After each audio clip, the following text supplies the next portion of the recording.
بسم اللہ الرحمن الرحیم۔ السلام علیکم۔ سیرت نبی۔ ابو طالب اپنے بھتیجے سے بہت پیار کرتے تھے، بہت خیال رکھتے تھے۔ ابن اسحاق کرنی فرماتے ہیں کہ میں ایک بار مکہ آیا تو لوگ قطع سے دو چار تھے۔ قریش نے کہا، ابو طالب وادی قطع کا شکار ہے، بال بچے کال کی زد میں ہیں، چلیں بارش کے لیے دعا کیجئے۔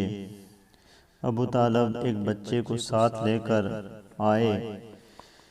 وہ بچہ ابر آلودہ سورج معلوم ہوتا تھا، جس سے گنا بادل ابھی ابھی چھٹا ہو۔ اس کے ارد گرد اور بھی بچے تھے۔ ابو طالب نے اس بچے کا ہاتھ پکڑا، اس کی پیٹھ کعبہ کی دیوار کے ساتھ ٹیک دی۔ بچے نے ان کی انگلی پکڑ رکھی تھی۔ اس وقت آسمان پر کوئی بادل نہ تھا، لیکن دیکھتے ہی دیکھتے ادھر ادھر سے بادل کی آمد شروع ہو گئی اور ایسی دھواں دار بارش ہوئی کہ وادی میں سیلاب آ گیا۔ ایک دفعہ ابو طالب آپ صلی اللہ علیہ وسلم کو لے کر ملک شام کی طرف روانہ ہوئے۔ اس وقت آپ صلی اللہ علیہ وسلم کی عمر 12 سال کے لگ بھگ تھی۔ ابو طالب آپ کو ساتھ لے کر تجارت کے لیے ملک شام کی طرف نکلے اور بصرہ پہنچے۔ بصرہ شام کا ایک مقام اور ایران کا مرکزی شہر ہے۔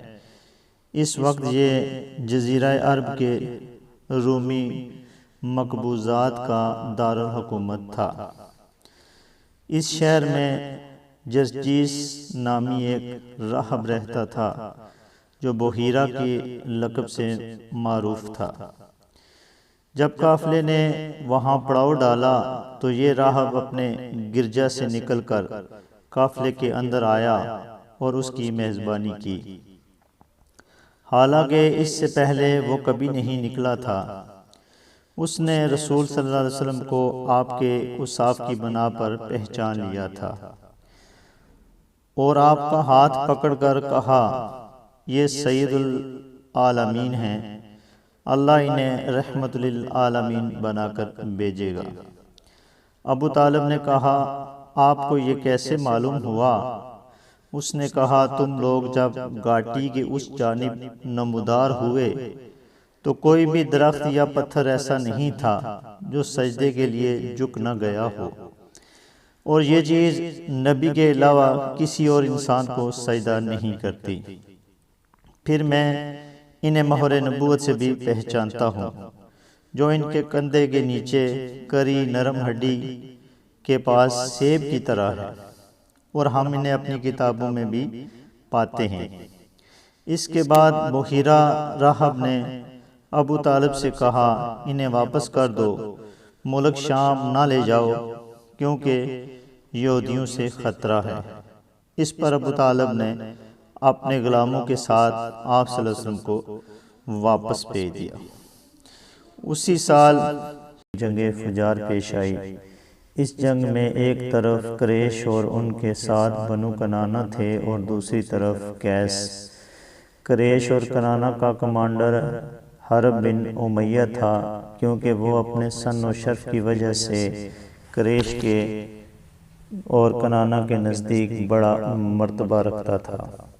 پہلے پیر کنانہ پر قیس کا پلہ بھاری تھا، لیکن دوپہر ہوتے ہی قیس پر کنانہ کا پلہ بھاری ہو گیا۔ اسے عرب فجار اس لیے کہتے ہیں کہ اس میں حرم اور حرام مہینے دونوں کی حرمت چاک کی گئی۔ اس جنگ میں رسول صلی اللہ علیہ وسلم بھی تشریف لے گئے تھے اور اپنے چاچوں کو تیر تھماتے تھے۔ اس جنگ کے بعد ایک حرمت والے مہینے ذی القعدہ میں حلف الفضول پیش آئی۔ چند قبائل قریش یعنی بنی ہاشم، بنی مطلب، بنی اسد، بنی زہرہ اور بنی تمیم نے اس کا اہتمام کیا۔ یہ لوگ عبداللہ بن جدعان تمیمی کے گھر میں جمع ہوئے،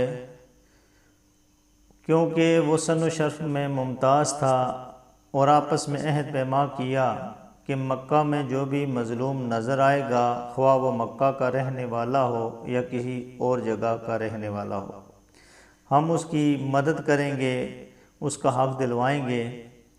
اس اجتماع میں رسول صلی اللہ علیہ وسلم بھی تشریف فرما تھے، اور شرف رسالت مشرف ہونے کے بعد فرمایا کرتے تھے کہ میں عبداللہ بن جدعان کے مکان پر ایک ایسے معاہدے میں شریک تھا کہ مجھے اس کے حوض سرخ اونٹ بھی پسند نہیں، اور اگر دور اسلام میں اس عہد پیما کے لیے مجھے بلایا جاتا تو میں لبیک کہتا۔ اس معاہدے کا سبب یہ بتایا جاتا ہے کہ زبید کا ایک آدمی سامان لے کر مکہ آیا اور حاس بن واہل نے اس سے سامان خریدا، لیکن اس کا حق ادا نہ کیا۔ اس نے کچھ لوگوں سے مدد مانگی لیکن کسی نے اس کی مدد نہ کی۔ پھر ایک پہاڑی پر کھڑے ہو کر بلند آواز میں اس نے چند اشعار پڑھے جن میں اپنی داستان مظلومیت بیان کی۔ اس پر آپ صلی اللہ علیہ وسلم کے ایک چاچا زبیر نے دوڑ دھوپ کر کے ان قبائل کو جمع کیا، پہلے یہ عہد کیا کہ جو بھی مظلوم ہوگا ہم اس کی مدد کریں گے، اس کے بعد اس کا حق دلوایا۔